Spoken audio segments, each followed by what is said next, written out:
Good evening, everyone. It's Dominic here. Today, what do I have for you? I have a Bark River knives review for you. I have the Bravo 1 in A2 steel and black canvas micarta, just a beautiful knife. And I have the Gunny Hunter in 3V steel and black canvas micarta. My favorite handle finish.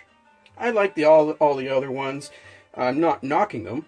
I just like the black canvas micarta the best. It just has that deep checkering and the layers in there. It's Bark River just does an exceptional job with them, and it's just amazing. Well, to start, I don't want to make this a really long video unless I get onto some sort of a rant or ramble, but Bark River does an exceptional job. Let me give you a little history.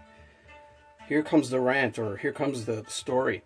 I was in a knife shop, local knife shop here in near Toronto, and just looking in their showcase, like all us knife aficionados do.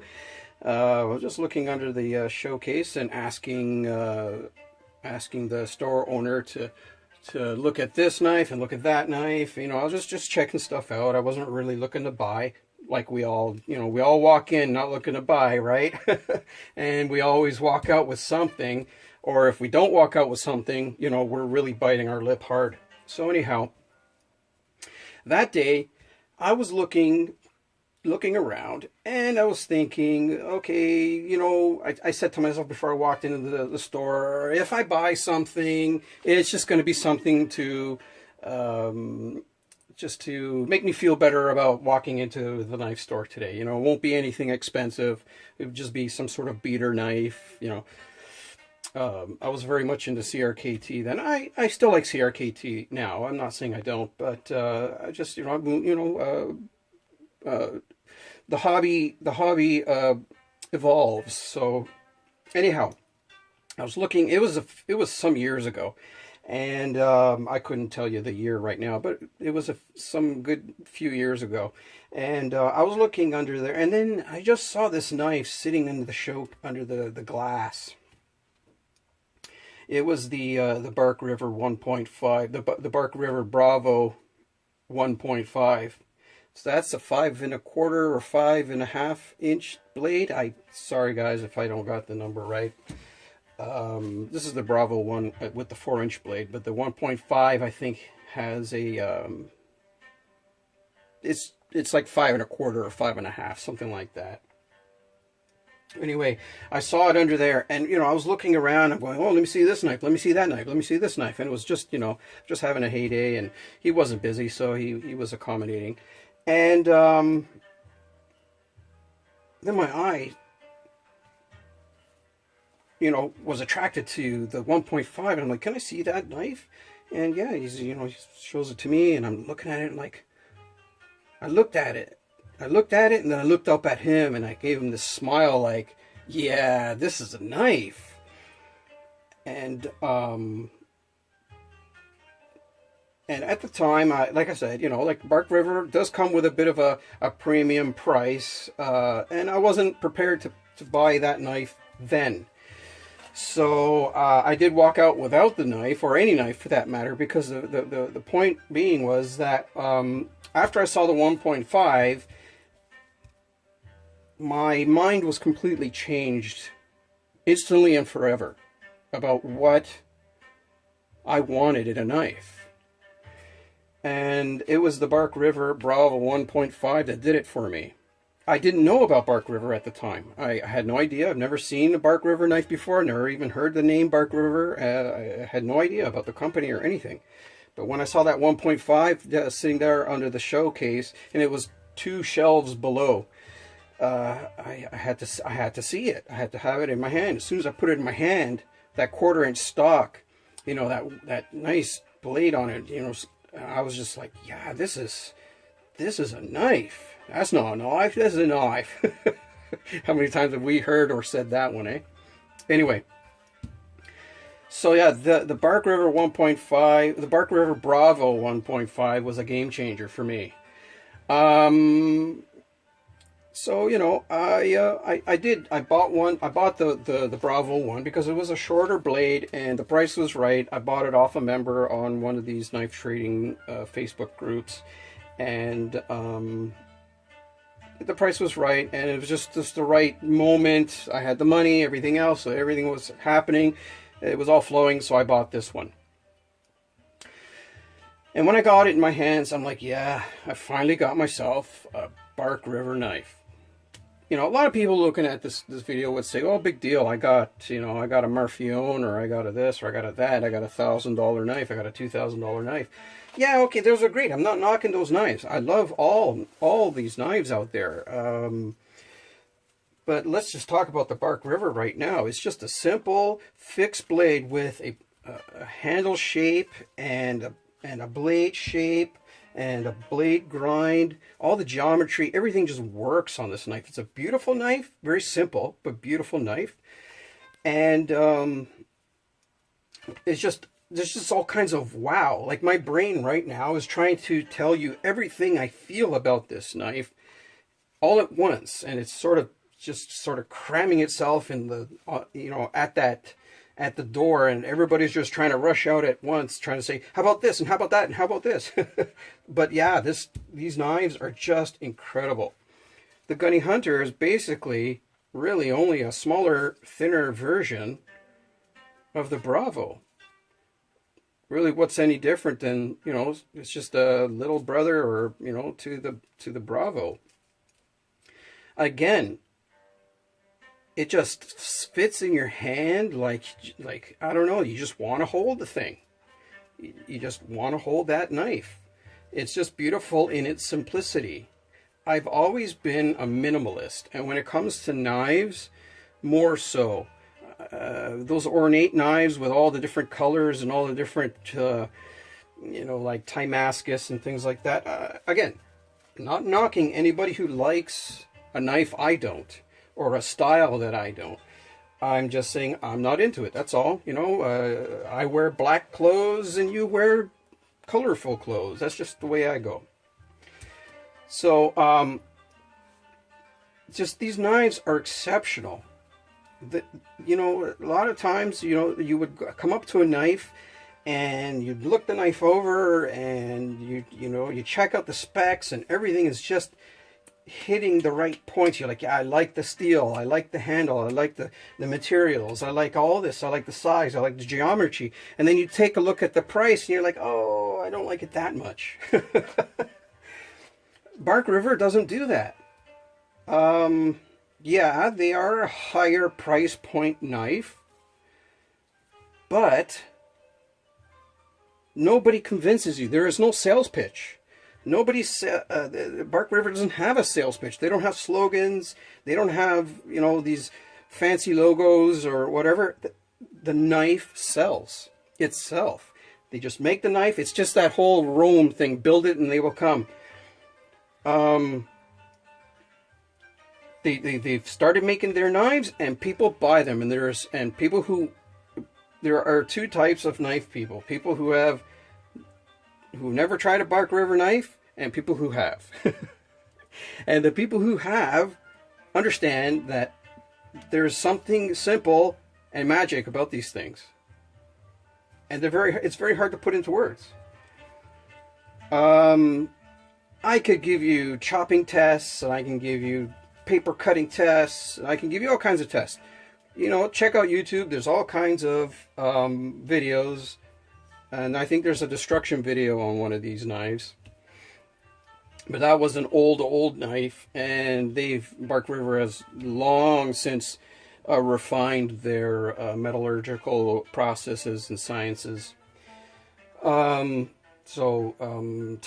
Take any of those older destruction videos with a grain of salt. You can destroy any knife given enough effort. But really the point being here is that these knives, they just, I don't know, they have a magic about them, a feel. is just something that commands your attention. You put it in your hand and you keep wanting to draw it out that sheath again and take a look at it and feel it and just you know, just feel that knife. It's just an amazing knife. The Gunny Hunter, given the smaller blade, the smaller the thinner stock, and the smaller profile, lends way better to a EDC roll, and I do carry this one on my belt in a Kydex sheath. And thank you, Daniel, for sending this to me. If I didn't thank you earlier in the video, it lends very well to EDC tasks. It slices very well, sharp as sharp can be. It is just absolutely amazing knife. I can't say enough good about it. Are there any bad qualities about this knife? No. You know, really, no. If I were to buy this knife new, which I didn't, I bought this one used, I would probably go for the thumb ramp. Just there's some aesthetic appeal to that thumb ramp, and the thumb ramp does have, you know, some kind of it does have a function to it. According to Bark River, the thumb ramp was really supposed to be used this way. Okay, that's good to choke up on a knife. Yeah, I could see that, because you're gripping, you're pinching the grip between these two. I guess you can call them choils, because you would call that a choil, and that would be a ramp. But you're pinching your grip between these two locations, and you can do some good fine work there. But you can also do some pushing work with this too. But they said that this was really designed for a striker for your ferro rod. I could see that. They're not super sharp. They're aggressive enough. The spine is sharp enough to strike a ferro rod, and you can strike a ferro rod without a ramp on it. But I don't know, aesthetically, it just kind of looks Bravo 1. You know, it looks like a commando knife. A classy commando knife. These are just beautiful in their simplicity, in the minimalist form that I like.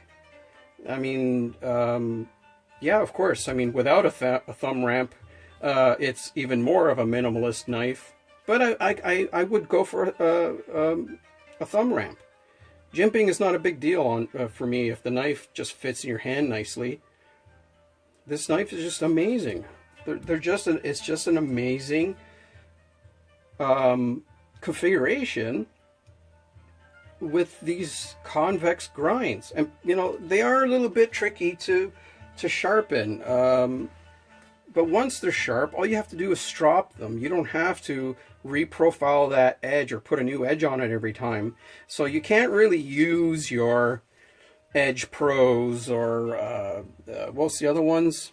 I don't know the systems names, to be honest, guys, because I don't use them. I do hand sharpening myself. So these convex grinds are just beautiful for me because they fit into my sharpening experience.